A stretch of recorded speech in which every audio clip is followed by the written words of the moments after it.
Welcome, everyone, to this webinar. We have a very special treat today. We have Gisu Mohadjer, and she's going to be talking about her book, A Child in the Holy Land. As an editor, I can tell you that for the Baha'i Publishing Trust, it's always a treat to be editing for the Publishing Trust, but it's an even bigger treat when you can look at a book and while you're editing, learn new things. And that was my experience here editing this book. I'll tell you a little bit about Gisu and her daughter, Amelia. Gisu Mohadjer is an international development professional, has 3 degrees from Harvard University. She's traveled extensively and has lived in 6 countries. Growing up, she was fortunate to spend time in the Holy Land. She and her husband have 2 children and live in the Potomac, Maryland. This is her first book. Joining Gisu today is her daughter, Amelia Ruhiyyih Cook. Amelia is going into her senior year at Tufts University, where she is studying computer science. And just a note, I will be placing a link to find the book at the Baha'i bookstore in the chat if you would like to look at that, and it is available at baha'ibookstore.com. So dear friends, please help me welcome Gisu and Amelia. Thank you, Chris. We're so excited to be here today together. Let me share my screen because we have a beautiful set of photographs and stories to read. So just give me 1 second to set this up. All right, that should be good. So, our program today. I'm so happy to be here today to share some of the stories from my new book entitled A Child in the Holy Land, which has just been published. I'm really happy that my beautiful daughter, Amelia Cook, is joining me and will be reading some stories with me. We will start our program today with a very short introduction to the book. Then Amelia and I will read the memories recorded by 3 of the children in chronological order based on their interactions with the Holy Family. And we'll share some gorgeous photographs. The 3 children whose stories we will read are the Hands of the Cause of God, Mr. Tawazullah Samandari and Amatul Bahá'u'lláh Khanum, and my mother, Knight of Bahá'u'lláh, Mrs. Iran Puritan Mohadjer. In a moment, you'll see why I selected their stories. You'll see that the interactions of the children with the Holy Family deepen their love for the central figures of our faith and their firmness in the covenant, and spurred them on to dedicate their lives to service. I hope that hearing and reading the stories in this book will do the same for all of us. After the presentation, Amelia, Chris, and I will also share our favorite story from the book. So let's start with a prayer for children. O Lord, I am a child. Enable me to grow beneath the shadow of thy loving kindness. I am a tender plant. Cause me to be nurtured throughout the outpourings of the clouds of thy bounty. I am a sapling of the garden of love. Make me into a fruitful tree. Thou art the mighty and the powerful, and thou art the all-loving, the all-knowing, the all-seeing.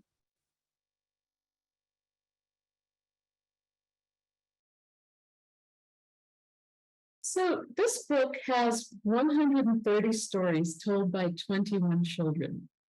It also includes stories about the childhood of the beloved guardian Shari Effendi in the Holy Land and the childhood of Hand of the Cause of God, Amatul Bahá'u'lláh Khanum. There are 10 passages from the writings, including tablets addressed to the children, and 39 photographs of the Holy Family and the Holy Land, some of which are very rare and might be new to you. It really is a beautiful book, and I want to take this opportunity to thank my mother, Mrs. Mohadjer, who was my guiding light. I also want to thank from the U.S. Baha'i Publishing Trust, Nat Yogachandra, Bahaj Tarizadeh, and my editor, Christopher Martin, who's here with us today. And from the U.S. National Baha'i Archives, Edward Sevchik, for their loving support in preparing and publishing this book. I'm often asked how I thought of preparing this little book, and the answer is that I grew up hearing these memories from the people who had experienced them. This is a photograph of me as a baby sitting in the lap of Amatul Bahá'u'lláh Khanum. Khanum loved this picture, and of course I do too. As you can see, 4 of the people in this photograph were fortunate to be in the presence of and to meet members of the Holy Family as children. Hand of the Cause of God, Mr. Samandari, was in the presence of Bahá'u'lláh as a youth. Both he and Hand of the Cause of God, Amelia Cook, were in the presence of Abdul-Baha as children. Baha'i Khanum and Mr. Naqshbandi were in the presence of the greatest holy leaf as children. And Baha'i Khanum, Mr. Naqshbandi, and my mother, Mrs. Mohadjer, were in the presence of the beloved guardian as children. I grew up hearing and loving their stories and those of many others. And with the encouragement of my family, and especially my children, Jonathan and Amelia, who had heard these stories from me whenever we were on pilgrimage, I decided to prepare this little book so that everyone can see the love that the Holy Family had for children. Amelia and I will quickly introduce just some of the children whose stories you will read. You will recognize Ruhiyyih the martyr, who was the son of the martyr, Hand of the Cause of God, and apostle of Bahá'u'lláh, Ali Muhammad Baha'i. He was 8 years old when he was on pilgrimage with his father and brother Azizullah, and was martyred together with his father when he was only 13 years old. Here you can see Azizullah Baha'i with Abdul-Baha in Paris. He was 10 years old during that pilgrimage. I heard the stories about their pilgrimage from their nephew, Hand of the Cause of God, Ali Muhammad Baha'i. The stories that are included in this book were recorded by Martha Root, the Hand of the Cause of God. Wendell Dodge and his brother William were the sons of Arthur Dodge, a prominent American Baha'i who is considered by the beloved guardian as one of the disciples of Abdul-Baha. Wendell was 18 years old and his brother William was 21 years old when they went together on pilgrimage in 1901. By the time of Abdul-Baha's visit to America in 1912, Wendell was a reporter for the New York City News Association. When Abdul-Baha's ship arrived in New York, Wendell boarded the Cedric at quarantine and interviewed Abdul-Baha on the ship. His article was given to all the New York newspapers, and through the Associated Press was sent to the newspapers throughout the world. Here you see Wendell with Abdul-Baha and his translators and secretaries in New York.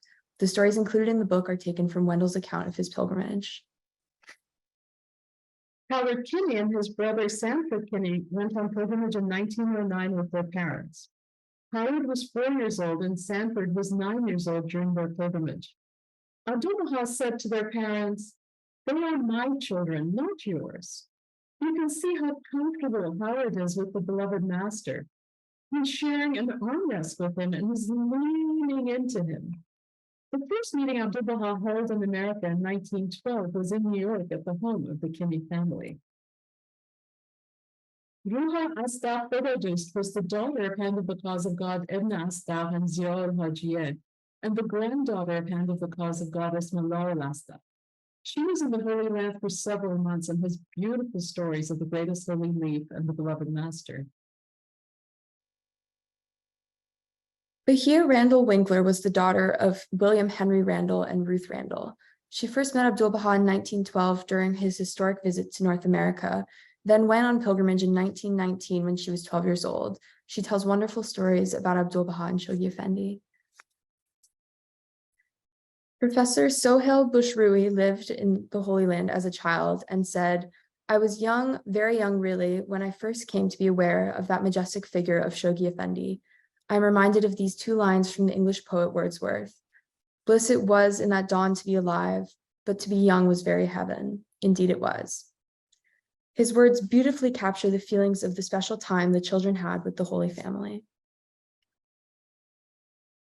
Let's start with the stories told by Hand of the Cause of God, Mr. Tarozullah Samandari. I feel so privileged to have spent time with someone who had been in the presence of the Blessed Beauty and to have heard these beautiful stories from him when I was a child. Mr. Samandari was very close to my father, the Hand of the Cause of God, Dr. Rahmatullah Mohadjer. They were both hands of the cause, but my father was much younger and traveled with Mr. Samandari and took care of him just as a son would take care of his much-loved father. Mr. Samandari was also close to my grandfather, the Hand of the Cause of God, Ali Akbar Kumitan. We all lived together in the Haifa Pilgrim House when I was a baby, and I have many vivid memories of Mr. Samandari when he stayed with us for a month in Manila in 1966. He was an outstanding calligrapher, and he gave me a small golden notebook in which he had transcribed prayers for me. During his final days in Haifa, I remember visiting him with my mother every day and spending time with him. At his instruction, I memorized a prayer, which I then recited for him the next day. I remember my father sat at his bedside for several days and nights, joking with him, talking with him, and chanting for him until his luminous soul departed. Mr. Samandari was the son of Samandar, who was one of the apostles of Bahá'u'lláh. In 1891, when he was 17 years old, Mr. Samandari went on pilgrimage to the Holy Land and was able to attain the presence of Bahá'u'lláh on several occasions. He stayed in Akka for 6 months before the ascension of Bahá'u'lláh and for 4 weeks after. His name, Tarazullah, which means the ornament of God, was given to him by Bahá'u'lláh, and Bahá'u'lláh called him Taraz Effendi. Abdul-Baha called him Mirza Taraz and referred to him as Taraz-e-Ilahi, the ornament of the divine. Abdul-Baha also called him a luminous candle, a cause of happiness of souls, a mine of joy, and a cause of happiness of hearts. One of the most beautiful and joyful gifts that Mr. Samandari gave to all of us was that he told us his stories of being in the presence of Baha'u'lláh. Mr. Samandari had the privilege of spending the Nowruz of 1892 in the Holy Land in the presence of Bahá'u'lláh, and tells these stories of receiving gifts from the Blessed Beauty and having a joyous but simple day of celebration. On the morning of Nowruz, the Alpha Beauty Baha'u'lláh sent me a gift from the mansion of Baha'i to the caravanserai where I was staying. It included a qaba, a long robe of silk striped with cotton and made in Syria, a shirt, undergarments, a sash of linen, and a pair of socks. You can imagine what joy and happiness possessed this feeble servant. A number of pilgrims and friends resident in the Holy Land were permitted to attain his sanctified presence on Nowruz in the garden of Junain. They provided us with conveyances and brought us there from Haifa. We came to Junain, where we found Baha'u'lláh. So there too I entered his presence. About 30 of us perhaps were guests at luncheon. Among the poets were, it seems to me, Janab Andali, Ustad Muhammad Ali was there, and Nabila Azam. The last named Nabil and Andalib sang verses that day from an ode. Lunch had been made ready for us. They had prepared a lamb for our luncheon, cooked it in the stove, and brought it in on a large tray, which they placed on the table in Baha'u'llah's room. I was at that moment standing near him, with my arms folded across my chest. He touched the lamb with his finger and said, "Take it away." They took it out to the other room where they had laid the luncheon cloth on the floor. We had bread too with the lamb. We all ate luncheon there. Following the meal, it seems to me there was also a revelation of verses. I listened a little from outside the door. I heard a little. Then that afternoon, Baha'u'lláh was to return to the mansion of Baha'i. There was a white donkey which I know Haji Ghulam Ali Kashani had brought to Baha'u'lláh at that time. The Blessed Beauty mounted, and the servant held an umbrella over him, for a light rain was falling. I also accompanied him. On his right hand, the servant held up the umbrella, while I was on his left. And thus we came from Junain to the mansion of Baha'i. Mr. Samandari also had the joy of celebrating the first day of Rizvan in 1892 in the presence of Baha'u'lláh. Here is the story he tells of receiving gifts, learning a lesson about how to practice the utmost courtesy, and spending a beautiful day with Baha'u'lláh. It was the first day of Rizvan. To begin with, he gave us candies, which they brought down from upstairs in the mansion of Baha'i and passed around. We ate all the candies. We were 5 people, the first group to come out and pay respects to the Rizvan festival. When we arrived upstairs, we knelt before Baha'u'lláh and remained seated on the floor in that position. The Blessed Beauty was seated on a chair in his room. His room was carpeted with a mat woven of marsh reeds. There was nothing else in the room. He addressed us lovingly. After his expressions of loving kindness, he began to chant a tablet, some part of it. That day I witnessed in him two states of being. One was the overwhelming meekness, and no meekness greater than his can be conceived. The condition of evanescence and meekness referred to by him in many tablets. The other was the condition of might, of the power and authority of the supreme pen. Then he brought the reading to a close and said, with that heavenly music of his voice, "Taraz Effendi, stand up." I stood up. They had brought a quantity of roses from Junain, red roses fresh from the bush, perhaps 30 or 40 in all, and placed them on a mat or cushion in his room on a white cloth. He said, "Give a rose to each one present here." I took them up, and I gave one rose to each. Then I stood waiting. He said, "And what about my share?" I took one and offered it to him. Then he said, "Take one yourself as well." I took one myself. And he dismissed us, saying, "Go in God's care. Fi amanullah." So Mr. Samandari continues. During the festival of Rizvan, the Blessed Beauty decided to visit the Garden of Rizvan near Akka. By this, a further blessing was brought to that exalted paradise, a place mentioned in the holy books of the past. All of the friends and believers in the vicinity and all the pilgrims with faces of joy rushed to that everlasting paradise, the envy of all the gardens on earth. This feeble servant also had the honor of sharing in that meeting. And Alib had composed an ode, and he read it in the presence of the Blessed Beauty, who was standing on the veranda of his room in the garden. All the friends, disciples, pilgrims, and guests fixed their eyes on the face of the beloved. They were standing in rows. He showered unlimited bounties upon all of us.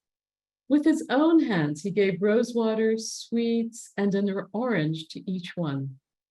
And Alib received the distinction of being given a bottle of rosewater and 2 oranges, a special prize for his poetry, for the ode he had read.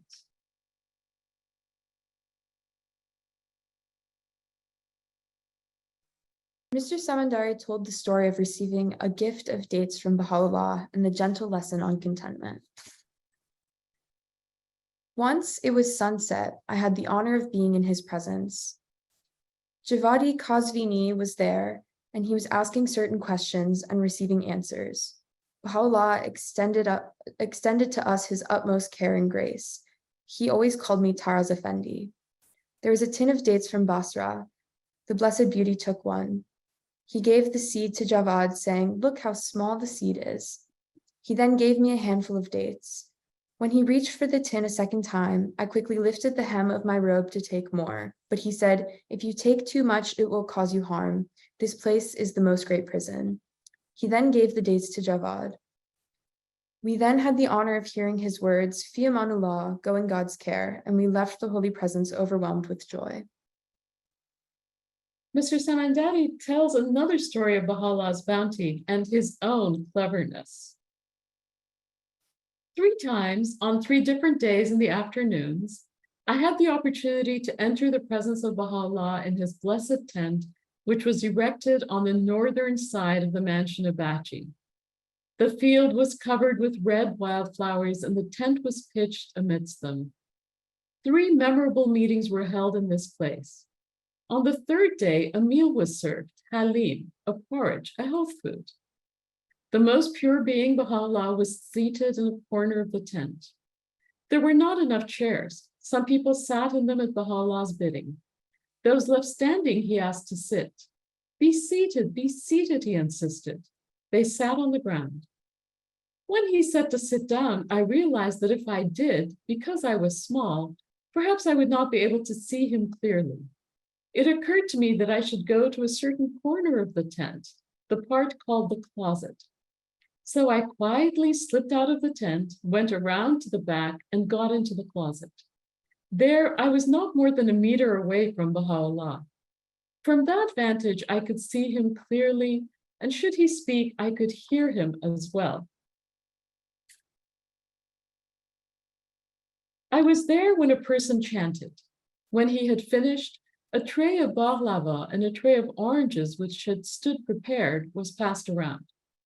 First, the Blessed Beauty took one, then the others were distributed.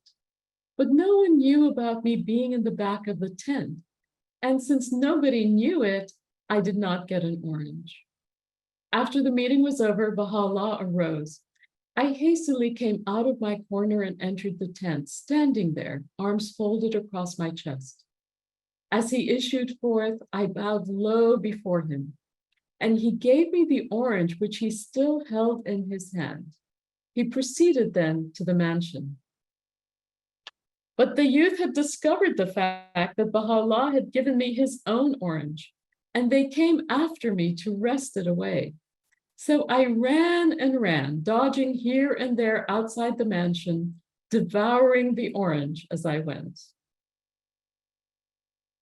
Mr. Samandari tells two stories about the station of Abdu'l-Baha, showing both his servitude to Bahá'u'lláh and the very high station in which he was held by Bahá'u'lláh as the center of the covenant. Here are his stories.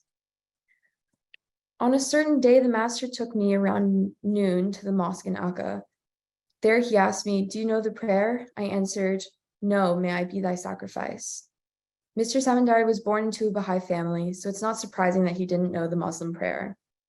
Abdu'l-Baha then said, "Sit in the mosque and we will enter soon. Then whatever I do, do the same." When the prayer was over, we went out of the mosque and as we approached the gate of Akka, the master said, "I wish to go with you into the blessed presence of Bahá'u'lláh Bachi. Have you an umbrella?" I said yes. And as it was sprinkling a little, he told me, "Go fetch your umbrella. I will be walking outside the gate until you come." In those days, I was very fleet of foot. I ran like the wind to the caravanserai. It was a good distance too, got my umbrella and took it back to Abdu'l-Baha outside the gate. Alone with him, I went to Bachi. The moment at the mansion of Bachi came into view, Abdu'l-Baha got down onto his knees and bowed his forehead on the ground. Then he rose, and together we entered the mansion. Whenever Abdu'l-Baha approached the mansion, Bahá'u'lláh would be watching for his arrival from his lattice window. As soon as he saw Abdu'l-Baha coming, he would say, "His Excellency Aga is coming. Go out and welcome him." This matter was always current and known, and Bahá'u'lláh would make people mindful of it. Whenever he presented Abdu'l-Baha to anyone, to women, men, young or old, he would always refer to him as Sakar-e-Aga, His Excellency the Master. And when they were alone, he would naturally say Aga. Mr. Samandari continues his story. One day, I went alone from Akka to Bachi. When I reached the foot of the mansion steps, there are 22 steps, I saw a young child there, and I asked that child, "Where is His Holiness Bahá'u'lláh?" "He is in his own room," came the answer. "And what," I asked, "is he engaged in?" "He is pacing the floor," the child said. "Who is in his presence?" I asked again. "No one." Not even a servant?" I said. "No." I said, "Go. Say to him, it is Taros. He has not been in your presence for several days. May he approach you now?" The child left, speedily returned, and told me, "He says, Bismillah, come in the name of God." When I heard the word Bismillah, my limbs began to shake. I don't know how I climbed up those 22 steps to his room. He was still pacing the floor. I bowed low, then stood with my arms folded across my chest. He came over to me, and he drew his hand across my face and head, expressing infinite grace and favor. Then he asked how I was, and after that he said, "In Akka, do you not seek out the presence of Sakar-e-Aga, the master?" Until that day, I had never unsealed my lips in his holy presence. Now I answered, "I attend upon him day and night, may I be thy sacrifice." He smiled. "Then why do you complain," he said, "that you have not been in my presence? Why do you complain that you have not been in my presence? For your own comfort and well-being, we had you stay in Akka, but this is your home. You have permission to come here at any hour, at any time, morning, noon, or night." I was blessed by him repeatedly that day, and truly it was he who sowed the love of the covenant in my inmost heart and wrote it there with the words of his holy mouth. Mr. Samandari's time in the presence of Bahá'u'lláh and Abdu'l-Baha had a profound effect on him and spurred on his incredible services for the rest of his life.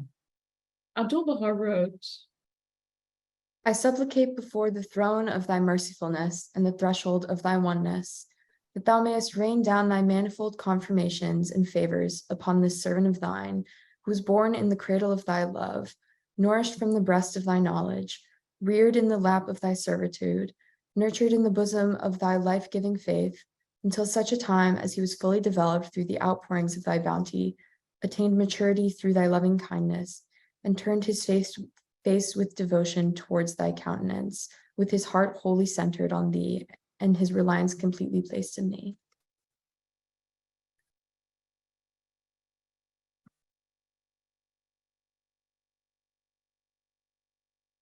Mr. Samandari lived to be 94 years old. His extraordinary years of service spanned the last years of the ministry of the Blessed Beauty Baha'u'lláh, the entire ministry of the Master Abdu'l-Baha, the entire ministry of the beloved guardian Shohi Effendi, the period of the stewardship of the hands of the cause of God, and the first 5 years of the Universal House of Justice. Through his service, he was able to fulfill the prayer which was revealed for him by Abdu'l-Baha. O Lord my God, graciously aid him to attain this glorious bounty and to partake in this rare privilege. Gladden his bosom with the light of thy knowledge and loosen his tongue through the vitalizing breaths of thy celestial might. Enable him to intone the verses of divine unity in the assemblies of the detached and to chant with sanctified melody in the rose garden of thy singleness. Grant him the joy of gazing upon this resplendent light of thy mercy in the mystic paradise, and enable him to reveal the evidences of thy grace amongst thy servants by the manifestations in his luminous temple of the signs of thy bounty. The beloved guardian Shohi Effendi wrote the following about his services. The brilliant, the continuous, and sincere services of that chosen one of the Lord of all beings are engraved on my heart and inscribed in permanent characters in the records of the Abba kingdom. The passage of ages and centuries cannot efface them. Let us now turn to some of the stories about Hand of the Cause of God, Amelia Cook. Hand of the Cause of God, Amelia Cook had met the beloved master and the beloved guardian as a child. The greatest blessing of my life is that I was able to spend some time with her, and I heard these and many other stories directly from her. Ruhiyyih Khanum's mother, May Maxwell, had the bounty of being in the presence of Abdu'l-Baha in 1899 when she went on pilgrimage as part of the first group of Western pilgrims. May Maxwell went on to win unprecedented victories for the faith as the mother of the Baha'i communities of France, the United Kingdom, and Canada. She was designated a martyr and a disciple of Abdu'l-Baha upon her passing in Argentina. May Maxwell's husband, Hand of the Cause of God, William Sutherland Maxwell, carried out outstanding services to the cause, including as the architect of the Shrine of the Bab. Together they went on pilgrimage in 1909. During that pilgrimage, the master asked May if she would like to have a child and said to her, "Be assured, be happy, I will pray for you." This incredible couple, through the loving prayer of Abdu'l-Baha, had one child, Mary Maxwell, our beloved Amelia Ruhiyyih.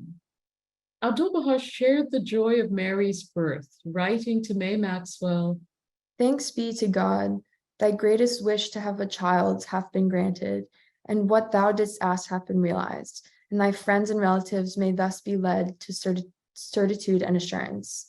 I ask God that thou wilt be both the spiritual and physical mother of that luminous child, so that she may receive her portion of the bestowals of the Son of Truth." When she was 5 months old, her mother, May Maxwell, received this tablet from Abdu'l-Baha. "In the garden of existence, a rose hath bloomed with the utmost freshness, fragrance, and beauty. Educate her according to the divine teachings, so that she may grow up to be a real Baha'i and strive with all thy might that she may receive the Holy Spirit. Mary was 2 years old when Abdu'l-Baha visited Montreal in 1912 and stayed at the home of May Maxwell and William Sutherland Maxwell. When he entered their home, he said, "This is my home. All that is in it is mine. You are mine, your husband, your child. This is my home." Abdu'l-Baha continued to correspond with May Maxwell and Mr. Maxwell after he left North America. There are at least 11 letters in which he refers to little Mary. In the letter just a few months before his ascension, he writes, "With the utmost longing do thou kiss on my behalf thy dear daughter on both cheeks. Though she is now a little child, yet I hope that she will grow old in the kingdom of God." The passing of the beloved master was a devastating blow to the Maxwell family.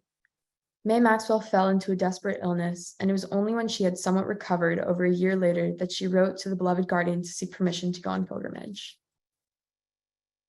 Here is Amatul Baha Ruhiyyih Khanum speaking about how she turned her heart to the beloved guardian after the passing of the beloved master. The audio of this clip is a little soft, so you may want to raise your volume while it plays.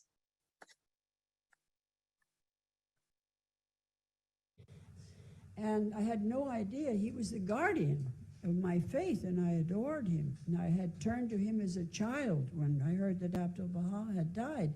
And then we heard that we had appointed the guardian of the Baha'i faith, his grandson. And then I just turned my heart to him, and that went on to the end of my life. And I had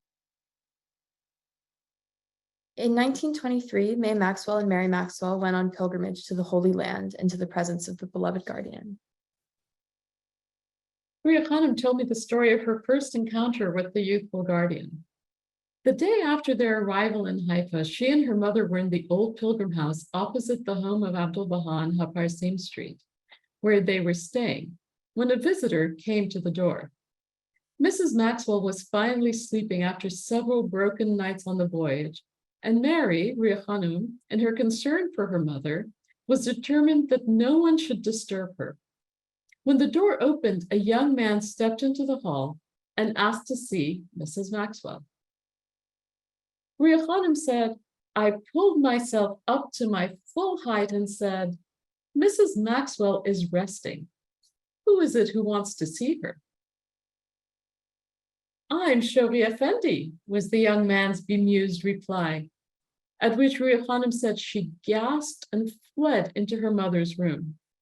Quite forgetting her concern to allow May an uninterrupted sleep, she dived beneath the pillow like a puppy and woke her up. When her mother asked her what on earth was the matter, she could only manage to say, 'He's here, he's here,' and burrowing her head further into the pillows, point to the hall behind her. Upon realizing the situation, May said to her daughter, 'Now, Mary, pull yourself together and go and tell him I am coming.'" Ruhiyyih Khanum told me another beautiful story. When she and May Maxwell were in Port Said on their way to the Holy Land, she had learned an Egyptian dance. Hearing of this, the greatest Holy Leaf asked to see her performance. When young Mary performed the song and dance in the master's house in full costume, with kohl around her eyes and a drum under her arm, the greatest Holy Leaf had laughed and laughed until the tears rolled down her cheeks. Sigfrid Schopflocker, who was designated a hand of the cause of God by the beloved guardian, was also on pilgrimage at the same time as May Maxwell and Mary. He and his wife lived in Montreal, and he wrote the following letter to his friend, Mr. Maxwell. Mary arrived the following day from Bachi to Haifa with a regular menagerie, including cats, owls, chickens, and rats, so she had to leave a number of dogs in Bachi. However, you will be glad to know she's developed beautifully and promises to combine the love and charm of her mother's with the freshness of youth. This is such a great story. You can already see Ruhiyyih Khanum's qualities of organization and persuasion. And of course, she loved animals throughout her life.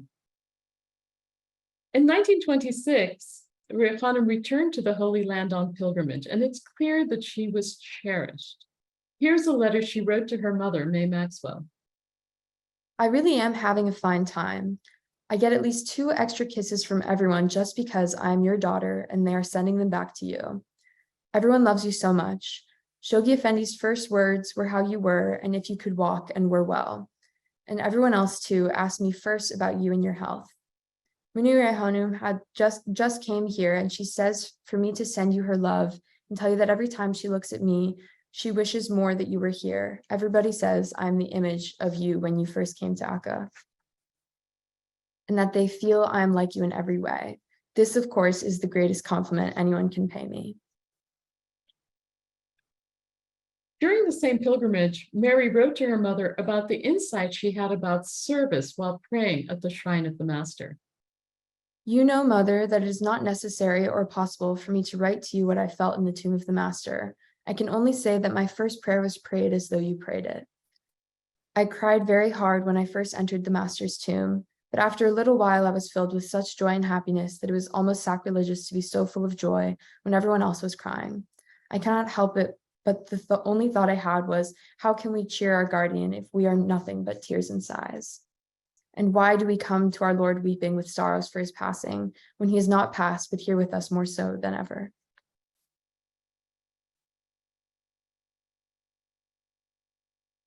The extraordinary achievements of Ruhiyyih Khanum are well known to you. The Universal House of Justice wrote, in the tablets of the divine plan, the Master lamented his inability to travel throughout the world and raise the divine call, and in the intensity of his disappointment, he penned the hope, please God, ye may achieve it. Amatul Baha responded with boundless energy, touching far-flung spots of the earth in the 185 countries that were privileged to receive her inimitable gifts. Her example, which will retain forever its splendor, illumines the hearts of thousands upon thousands throughout the planet. It certainly does. So now let's tell stories about my mother and Amelia's grandmother when she was on pilgrimage. My beautiful mother is the Knight of Bahá'u'lláh to the Mentawai Islands, Iran, Gisu Mohadjer.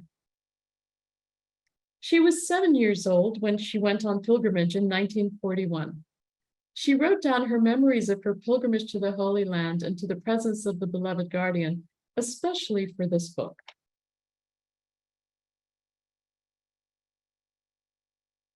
This is one of my grandmother's memories. The ladies were taken to the sitting room in the house of the Master, in which Amatul Baha Ruhiyyih Khanum was awaiting us. Amatul Baha greeted us, bade us welcome, and inquired about our trip. She spoke little Farsi, but we could understand her gentle phrases. It was only 4 years since her marriage to the guardian, but we could feel her serene majesty. Her radiance shone through her stunningly beautiful face. At the Master's house, I was the only child among the pilgrims. I always sat close to Amatul Baha, who sat on the mandar at the top of the room. One day we heard the beloved guardian calling Amatul Baha. She jumped up and ran out of the room. I followed her. She opened the door to the private section of the house and went in, and I followed. The guardian was standing on top of the stairs. I looked up, and he looked at me for a few seconds and talked to Amatul Baha. I was surprised that I did not understand what he was talking about. Of course, the conversation was in English.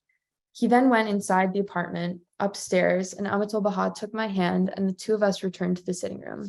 None of the lady pilgrims knew what had happened, and I only told my parents about it when we returned to the pilgrim house. This was the start of my mother's lifelong association with Amatul Baha Ruhiyyih Khanum. My mother also has stories with the beloved guardian.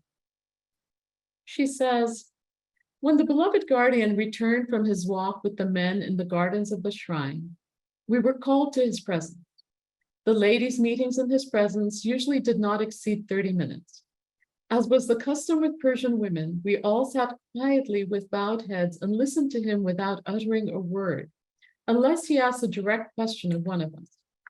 On the second day, when we entered the room, he bade me to go sit beside him. The guardian had such a lofty station that I was truly hesitant and shy to move. He smiled and again asked me to go to him. My mother nudged me forward, and finally I went to sit on the sofa with him. Those who have had the bounty of pilgrimage and have visited the room where the guardian met the pilgrims know what an atmosphere it has. Abdu'l-Baha used that room to greet his guests, and he sat on the same sofa. A cushion covers Abdu'l-Baha's place, and the guardian sat at the other end of the sofa. As I had sat down a little further from him, the guardian put his arm around my shoulder and pulled me to him and kept me there. He then told the ladies in the room, "She is the daughter of Janab Furutan." His blessings and bounties were showered upon me because of his affection for my father. From that day onwards, for the rest of the 24 days of our pilgrimage, I sat close to the guardian on the sofa. One day, he asked me to say a prayer. I stood up, folded my arms, and chanted a short Persian prayer about servitude to the Blessed Perfection. The guardian praised me to high heaven and again said, "She is the daughter of Janab Furutan." He then said, the friends should teach their children Arabic and Arabic prayers. Of course, from that day, my father started teaching me to memorize an Arabic prayer. I still know it by heart and say it every day. On the last day of our pilgrimage, when he was bidding us farewell, he caressed my head and my cheek, and again repeated that I was Janab Furutan's daughter. During our pilgrimage, on only one occasion did men and women have the bounty of being in the presence of the guardian together outside the pilgrim house. He led us all towards the shrine and walked in the gardens. He offered rosebuds to all the pilgrims, but did not enter the shrine that day. My mother always talks about her love for the beloved guardian as one of the motivating influences of her life of service. She is in her 90th year and is still working and serving the faith. Well, thank you for your kind attention. It has been a joy and a privilege for Amelia and I to share these stories and readings with you. Thank you so much, Gisu. Thank you, Amelia. That was just so inspiring. So I remember, Gisu, you asked Amelia and I to pick out our favorite stories. So Amelia, you're welcome to go first if you'd like. Sure. My favorite story is about Howard Kinney eating macaroni. So I'll read it now. It says, one day at lunch, a huge dish of macaroni was put on the table. The master, laughing, rose from his seat, took the platter in his own hands, brought it to little Howie's high chair, and served him a very big helping. Then Abdu'l-Baha told us that Howie had come to his door that morning, had taken off his shoes and left them at the doorstep, and then had run to him, the master, where he was sitting by the window, thrown his arms around the master's neck and whispered in his ear, "My lord, can't we have macaroni for lunch?" "He has never allowed it at home," his mother responded.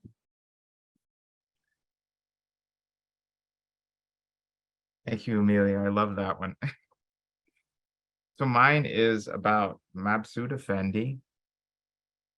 I had the greatest honor and privilege to see Bahá'u'lláh and sit at his feet many days and night in this mansion.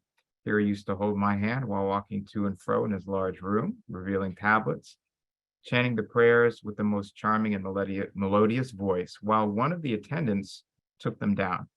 Here I saw him teaching and blessing the pilgrims who came from all lands.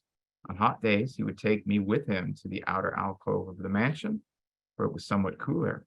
I would stand in a corner with folded arms, my eyes fixed on his incomparable countenance, while the gentle breezes blew on his soft jet black hair, which reached almost to the waist, flowing beneath the Taj like a crown that covered his head and part of his broad, full, high forehead. From his light-colored garments, which were similar to those of all the ancient prophets, I had always inhaled the fragrance of the pure attar of roses.